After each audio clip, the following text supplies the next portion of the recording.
Well, hello there, friend. Welcome to another episode of Her Faith at Work. I'm so excited that you're here. If this is a space that you're new to, welcome. I hope that you enjoy the content that we're going to be serving up for you today. I'm excited to give it to you because as I was having the conversation with my guest today, I was taking mad notes. And it was so incredibly helpful for me as a business owner and a creative. And I hope that it is that for you. I'm super excited to introduce you to my guest, Heather Crouch. Heather is a Christian copywriter, and she has always loved writing, from creative writing classes in school to journaling. I'm also not a journaler, so I'm in awe of people who are, because I really want to be a journaler. I want to love it. I just don't. And so I'm really thankful that God put Heather together the way that he did, because she can complement so many of us that struggle in this area. She became a copywriter when she learned that she could actually make a career of helping others to communicate with written words. And it's something that came so naturally for her. And so she literally thought everybody could do it. And when she found out that she was unique in this way, she decided to make it a business. How many of us got started in our business that exact way? I'm so thankful that the Lord has gifted us all uniquely and that we can work together to fill in the gaps, right? So before becoming formally trained, she wrote what she terms persuasive copy for various sales positions over the years. She's going to talk a little bit more about that in the episode. And today she freelances from her home in the beautiful Midwest, and every bit of her work funds, I love this, her retirement dreams, which include a second home in North Carolina to be closer to her family. So join me as I have an incredible conversation with Heather. Let's get after it. Truth time. When's the last time you raised your hands for a swift kick in the pants? Well, I'm the no-nonsense type friend who's going to tell you when you have food in your teeth. So let's get right to it. This is your infusion of sacred and secular, calling you higher into who God created you to be, exploring how intimately faith applies to every part of your life and how you can live that faith every single day in the marketplace. I felt the tension of separation of church and state. I've been one of the few women at a table of men for decades, and I've stood my ground. Are you ready to do the same? These tools, resources, and interviews are meant to do just that. I'm Jan Touchberry, and it's time to share Her Faith at Work.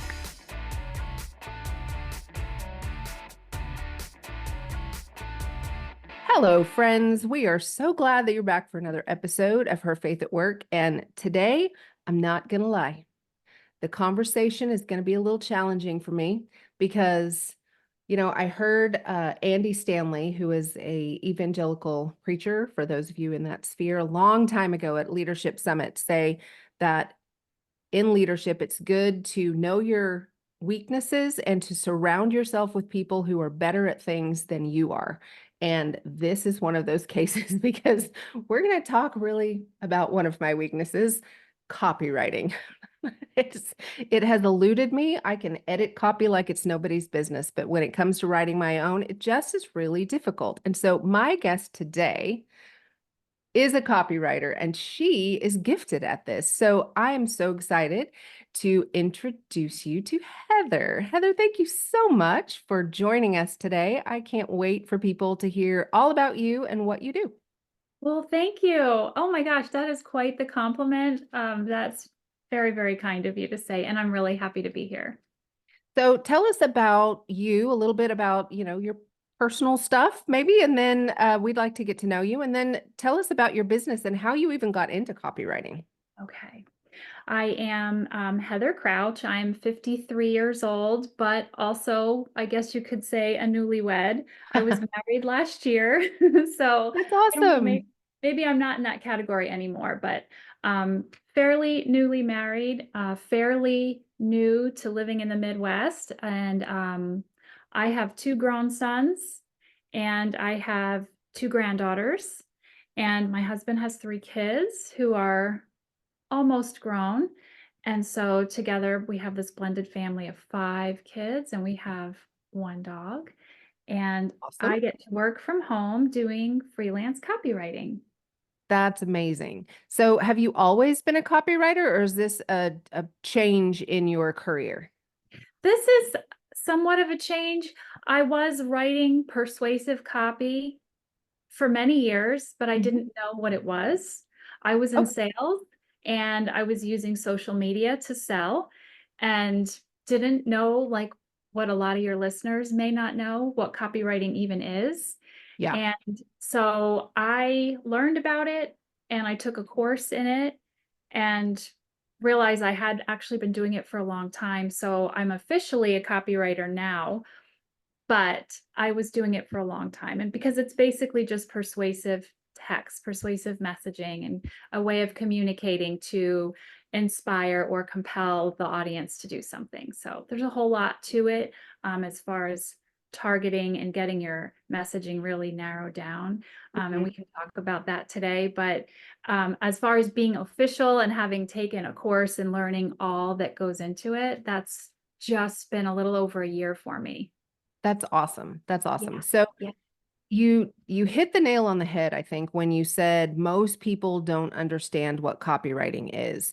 And so would you equate again, I'm going to show my true colors here of the Jan does not know what she's talking about, but would you equate copywriting to text content in general, or is it more defined than that? It's words because it doesn't have to be text as far as being written, Okay. which could be paper. So you could receive something in the mail, like a direct mail piece, Hmm. or a newspaper or a magazine. There's copy and all of that. There's also digital copy. So when you think about your email, your websites, even what you're putting out in social media, and there's also spoken words. So when you're Okay. watching television and you see that Jeep commercial, or you hear the voices talking over the images or the videos that you're seeing, that's also copywriting. Someone wrote that Okay. That and makes total sense now that you're yeah, saying it. I'm like, yeah, duh. yeah, it's basically designed to get someone to take action. Okay. Yeah, Okay. and So, that's the difference too between copy and content. Content can be meant more for inspiration or education, or entertainment, whereas that's content, and copy usually will have a call to action. So it's going to have a purpose behind it. oh, Yeah. okay. The light bulb just went on. Oh, Thank good. Thank you so much.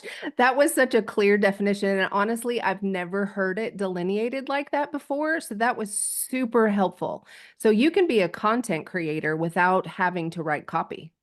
Yes. And that would be, I Okay. know for me, like I love to write blogs, but Uh-huh. oftentimes that's actually content, right? It's meant to educate someone or to build trust with your audience, entertain, inspire. But you can put a call to action in there and you Yeah. can, make it compelling. But that is the difference between content and copy. They really are two different things. Wow. That's okay. My mind is just a little bit blown. It take me a minute here to digest all of what you just said. If you're listening and you're having the same aha moment as I am, you may need to go back and rewind that and listen to it again because that was super helpful for me because I think so many people, like I hear it a lot, and honestly, I'm going to put myself into this category. I am so, I think burnout may be overly used these days, but I'm so tired of just creating content for content's sake, and I'm ready to create some copy. Yes. I would like to spend my time not just spinning my wheels as a business owner, creating content that goes nowhere. I want compelling copy that has a call to action that gets people to move. Yes, you want to write with intention instead of just checking the Yes. box and saying, okay, I posted today. Now I can go on to the next thing. If there's no intention behind what you're putting out there, it's falling on deaf ears. It's not having an impact. So Oh it my might gosh, take a so good. little time. Oh, good. Yeah, that's great. That's so good. So Talk to me a little bit about how you work with your clients when they come to you. I'll just use this as a free free coaching session here. So Heather, I'm having difficulty with my copy creation, getting people to like, how do you coach them when they come to you and say, I'm just having a hard time and I don't even know where to start. Like, I don't know what my intention's supposed to be. Yeah. A lot of people have that, especially entrepreneurs. They Yeah. know their messaging is important, but they're not really sure how to do it. It's Yes. overwhelming, like you said. They don't have the time to learn it. And frankly, if they're passionate about the business they're starting, they don't want to learn it. Like who wants to learn communications when you've got this other fun thing you're passionate about and putting out Right. into the world? So the first thing I do is I look at what they've got, so maybe it's their website copy, and I'll Hmm. do kind of an audit, or maybe it's an email newsletter, or it could be their social media. We look at what they have, and I kind of help them figure out what's not working. Mm. You have to have a good headline. You have to hook them. People's attention spans are short. So right from the get-go, you really have to grab people.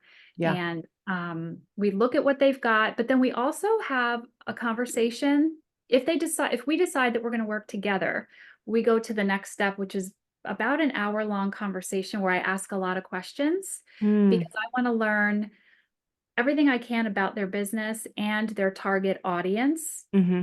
Because if they want to hire me, or even if they don't, if they just want to write their own copy, they need to know who they're speaking to Right. and really niche it down and speak only to that target audience because Hmm. that's where you want your message to land. So I want to learn about them. I want to learn about their audience. I want to learn about their competition. I want to learn about their challenges and their obstacles and their goals for their business. So I gather all this information and especially their brand voice. So if you Mm. don't know what that is, that's just how they speak and how they don't speak. Do they use Right. slang? Are they a little bit like I always use this as my example, and I don't know if I don't know if I should, but like, have you ever heard of liquid death? Oh, Is yes, I love it. water? Yes. Yeah, and so I talk about how when I give a presentation or I'm talking to a client, that brand voice where they say, "Murder your taste buds," or whatever Yep, the yep. slogan is, you wouldn't use that same brand voice if you were doing like a Johnson& and Johnson's baby shampoo ad. It's a little bit more soft. Your audience is Yeah, completely different. And yeah, so you have to learn those things as a copywriter. So we do take the time up front to nail all that down. yeah. And if you're not going to hire a copywriter and you're going to do it yourself, I would take the time to really think about how you want to present yourself, how you want to be known, Hmm.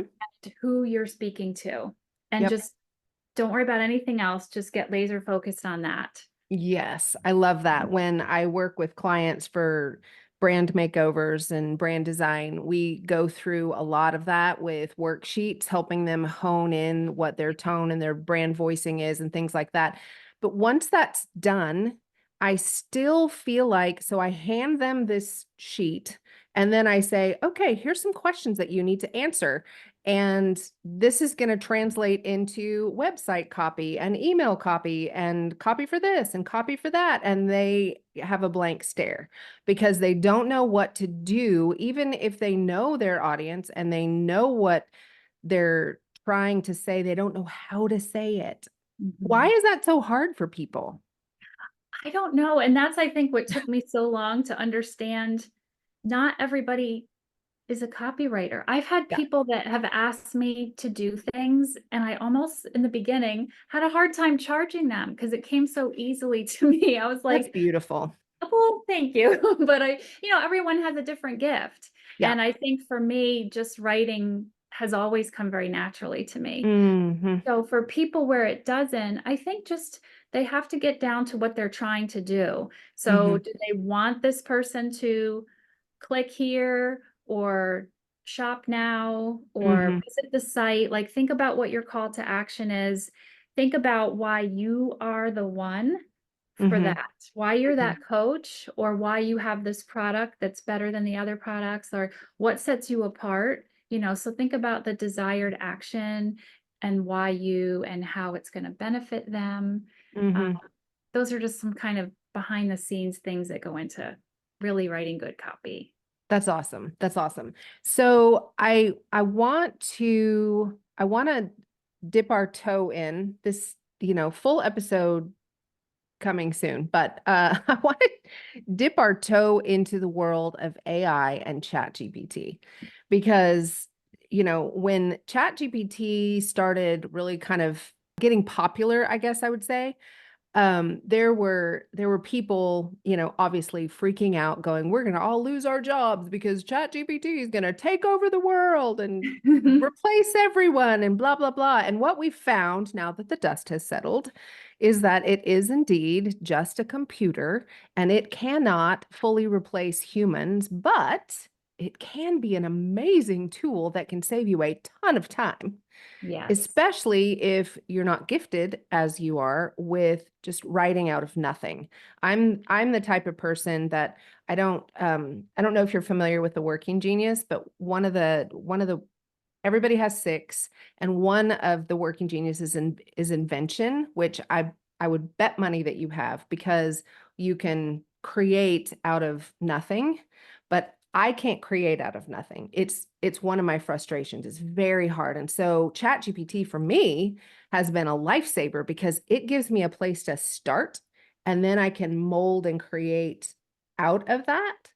And so I know that this is going to sound funny to some people, but even as a copywriter, you use ChatGPT, right? Yes. So I would love for you to talk to us about how you use it and how you use it well, because almost everybody these days can spot something that's been generated, copied, and pasted, and it's Yeah. not good. Don't do that.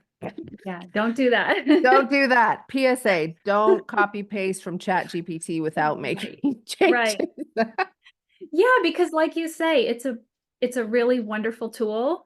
Yeah. And if you were to look at my laptop on any given day, it's probably an open tab on my browser because I use it. Sometimes I use it for silly things like math, like if I'm trying to invoice a client and I'm tallying hours worked, or um, I just want to compare two words or look up a synonym for this. It's kind of like a search engine for me a Yeah, lot. absolutely.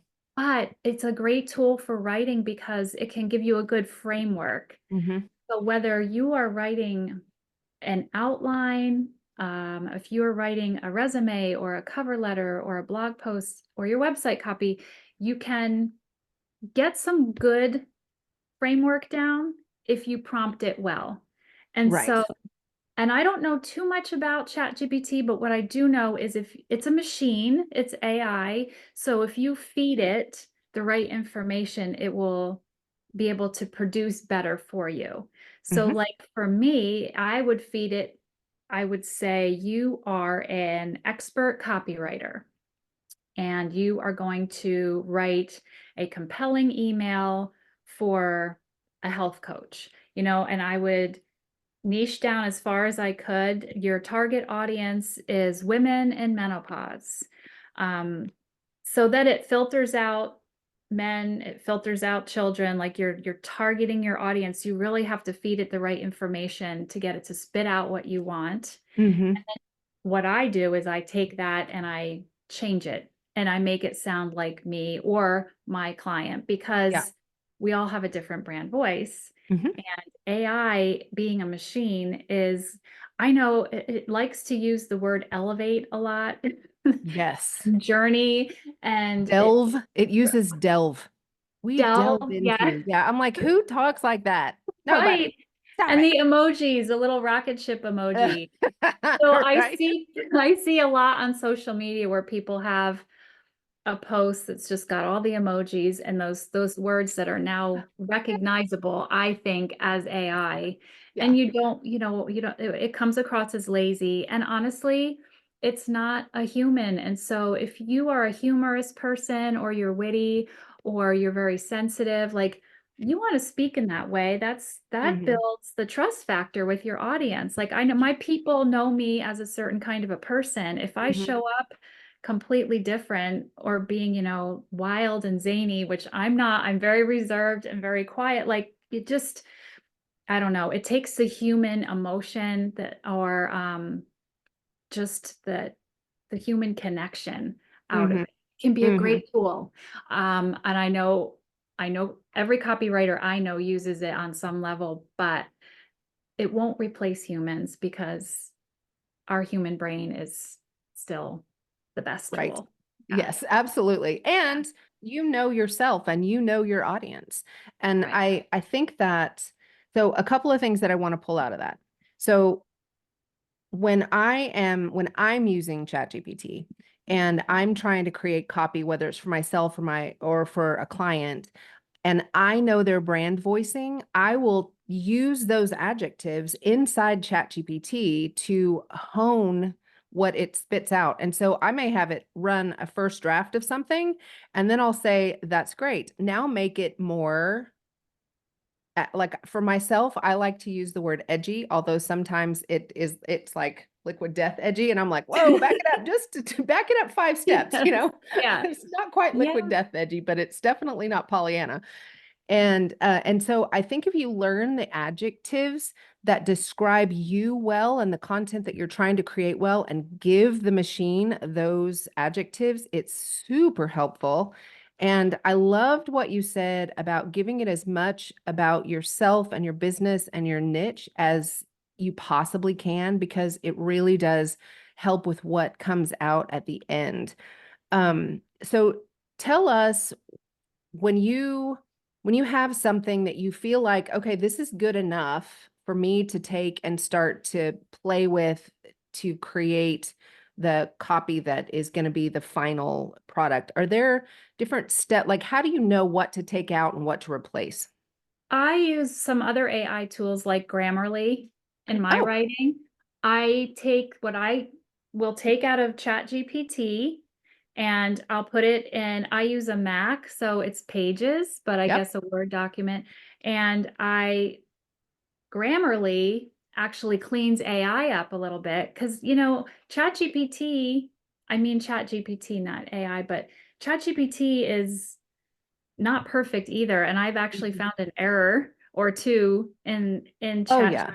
ChatGPT. And so Grammarly can clean some things up for you. And then I just kind of get into the brand voice of the client or myself and make it even more human. Yeah. So, like, I use a warm and friendly tone if it's for me. I'm also a Christian and I write for Christians. So, my chat GPT, I also would make sure that it was, coming across in those tones and sometimes Yeah. using language. And now, when I put something through it, it'll put a scripture in there for me and things like that. So, you Because can it's kind learned you. yes. That's awesome. Amazing. It actually is amazing. It's a Yeah. great tool. And like you said, it can save you so much time. So, So much time. yeah. That's fantastic. I love that. I actually will sometimes right before I take the content and start to morph it, the last prompt that I use is now make this sound more human and less AI. I've done one where I sometimes, if I'm doing something a little more technical, I'll say, talk to me like I'm a fifth grader. And it will Uh-huh. kind of bring it down a level. And it's interesting and it's Yeah. brilliant. And I'm grateful for it, but it can't Yeah. replace what any of us is doing. Yes. So the takeaway from that is don't ever use the rocket ship emoji. Right? Don't elevate your journey or delve into anything. Or delve into anything. Yeah, don't do that. Yeah. That's so great. I love that. I absolutely love that. Because my audience is also believers, I really want to talk about the fact that you have chosen to work with other Christians. And I know you work with some nonprofit organizations and things like that. Do you Yeah. work solely with Christians or will you take a non-Christian client? I will take a non-Christian client. Okay. However, it would have to be someone that aligned with my values. So Okay. there are certain kinds of businesses that I just wouldn't want to write their copy just because of my faith. Yeah. So I prefer to write for Christians because for me, this is my mission field. And I feel Mm, like if I can help another Christian grow their business, that could have a kingdom impact. And so Yeah. that's what I really want to do. And that brings me joy and it fills my cup and it makes me feel like I'm doing something important here. So my latest client was actually a screen printing and embroidery shop, a little mom and pop shop. And it's a friend of mine. They have a store in Wisconsin and they are Christian, but their business, you wouldn't know that. Sure. But like, so we didn't go in that direction. So I definitely do write copy for other kinds of businesses as well, but I love writing for churches, and I've done podcast notes for Christian podcasts. I've done product descriptions or on Etsy rather for Christian tangible products. And website copy for coaches, like all of it. I just feel like if I can help someone that's doing the thing in their own mission field, like Yeah. again, comes back to having a kingdom impact. And that's just what I want to do with my copywriting. Yeah, I love that. So, I'm gonna get a little not liquid death edgy here. Because I deal with this in my own business. Quite frankly with the podcast, because I'll have people approach me and say XYZ person would be great for your podcast, blah blah blah, and then I go to start doing research and find that their values absolutely, while they may be spiritual in Mhm. quotes, their values absolutely do not align with mine. And while their business content may be awesome for my audience, I would never choose to have them here in this space Yeah. because it just like it doesn't feel right. And so I have to go back to them and say, I'm so sorry, I don't think you're a good fit, which in podcast world is fine. But Mhm. in copy world or in branding world, in my case, um, I have to run it through the filter. Okay, this is a website that's going to be advertising something that does not align, that I don't want to proliferate out into the world. And so I'm going to have to turn down money Mhm. and say no because it doesn't align with the values that God has given me to put into the world. So, how do you deal with that? If somebody comes to you and says, Heather, I am desperate. I really need your copyright expertise, but you're like, I don't know about that Yeah. I think I haven't had that happen yet. However, I yet. know what I That's would probably good. Yet. do. I know what I would do because I've been on the good end of receiving a referral, actually two, from another copywriter who Mm. had clients come to her and she just felt like I was a better fit for the Oh, client than she wow. was. And I was like, same thing as you. I'm thinking, oh, you're going to give me one of your clients? And so I think that's what I would do is just know my network or find someone that I think, and I would just word it that way because I use words for a living. And I would just say, I thank you so much for thinking of me for this project. I really appreciate that. However, I have someone I think that would do a really great job for you, and I would like to refer you to that person. I think that's what Right. I would do. That's super helpful. Yeah. It's helpful for me. I hope it's helpful for somebody else out there because I struggle with that.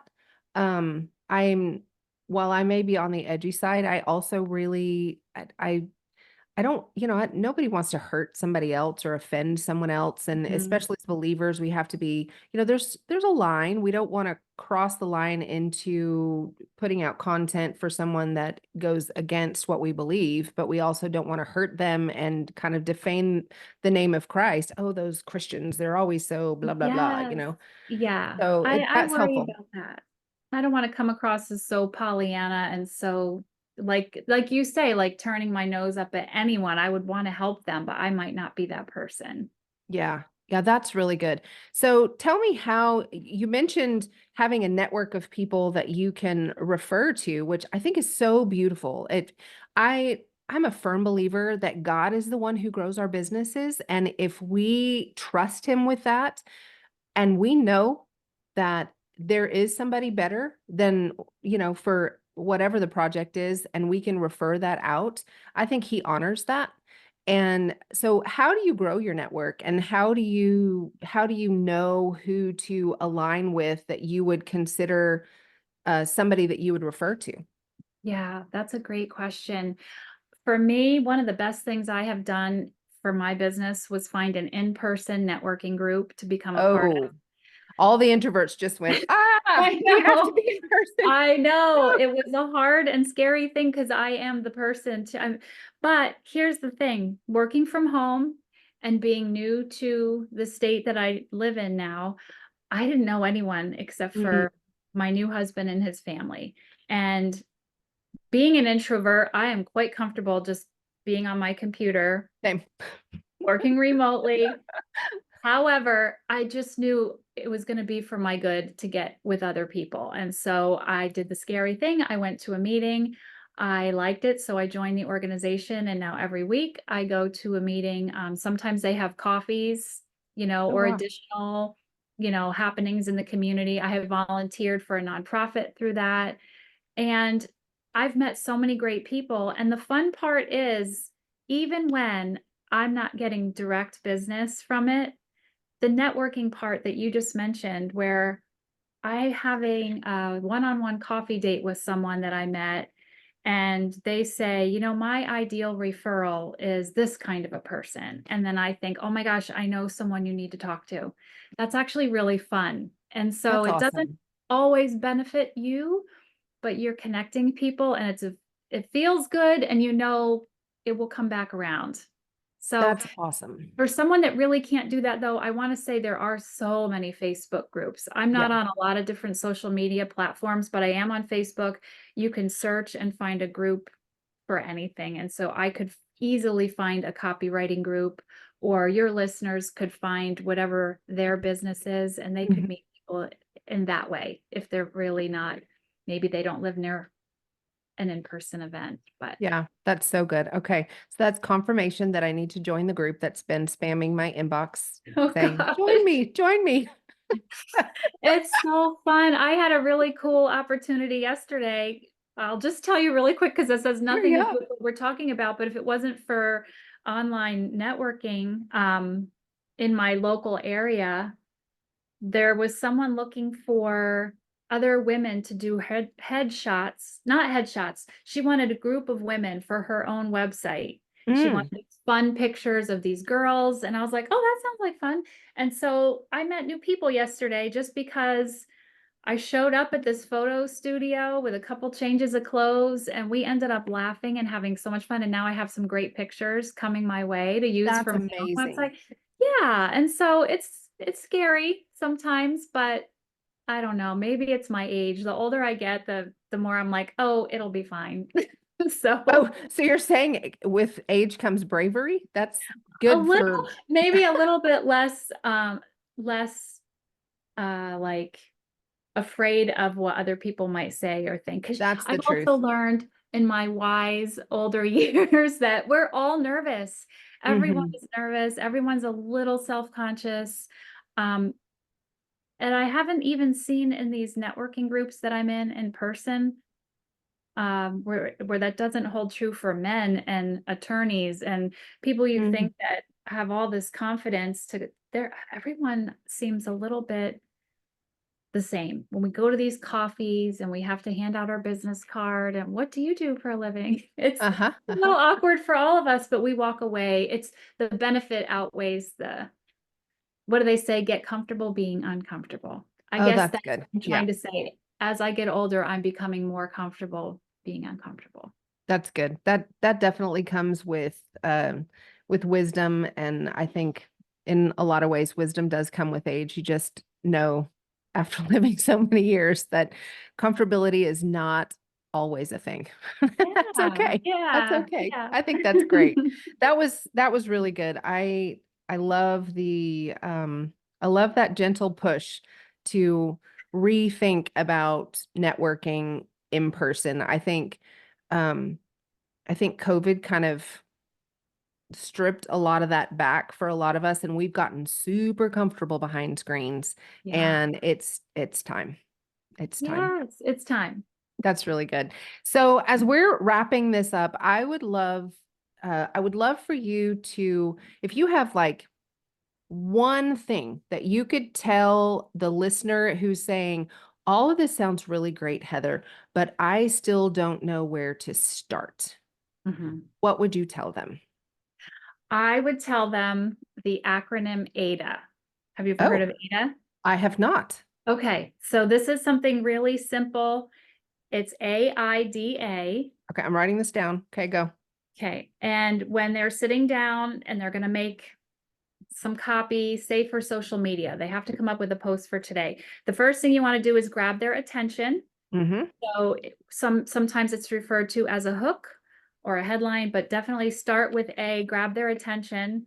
The next thing is interest. So you want to talk about, again, you're niching down and you're going toward your target audience. So it's got to be something of interest to them. Mm-hmm. And similar with D, which is desire, create the desire for what you offer, whether it's a service or an actual product, but how does it benefit them? So you're hooking them in, you're showing them why they need what you have and why you are the one, what sets you apart. And then the A is your call to action. Awesome. So you're going to have them follow me or visit this site, click this link, or, any number of things. But AIDA is a good rule of thumb when you're sitting down to put together some copy. That is amazing. I've never heard that before. I literally just wrote all that down and I'm going to start Good. using it. I think I'm going to put it on my wall so I don't forget. Use Ada. Use Ada. That's Yes, super use simple. AIDA. So, you saying that spurred one more question. I'm sorry. This That's episode might get a little bit long, y'all, but it's so good. It's so good. Um, the calls to action. Do you really suggest that people only have one call to action per content piece? I think it's a good idea to do what we also call A/B testing, Mm-hmm. where you have two different calls to action and try them both for a season and see which one performs better for you. Oh, that's good. Yeah, so that's something that's a good idea to do. But no, I think you can mix it up and I think also make them interesting. So Mm-hmm. think of a better way to say, find out more. Like, think about your tone and see if you can get more creative. You still want to keep it clear and concise. You don't want to get too wordy, but what can you say that would be reflective of your brand?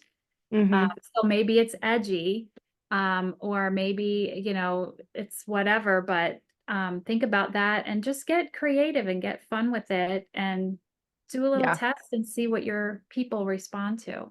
I love that. Yeah, I would ask ChatGPT, give me 5 ways of other ways of saying find out more that are a little edgy and very fun.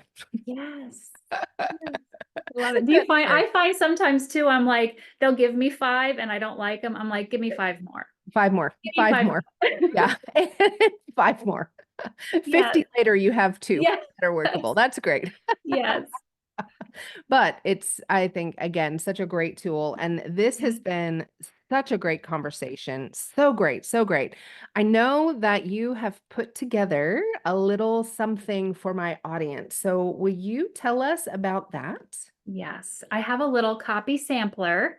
So this is 3 pieces of copy that I think are so key for every business. I love digital copy, so I don't dabble with direct mail or billboards or things like that. But for digital mail, because we're all on our laptops, we're all on our phones, Uh-huh. or digital copy, I should say. I think email, blogs, those are so good for SEO, but that's a whole nother topic for another day.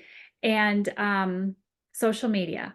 I have Hmm. a sampler that includes one piece of each. So I will write you one blog post, I will write you one email, and I will write you one social media post. And so those things together, it's a little sampler. It's $375, but it includes that phone call that I mentioned earlier where I learn all about your business. Mm-hmm.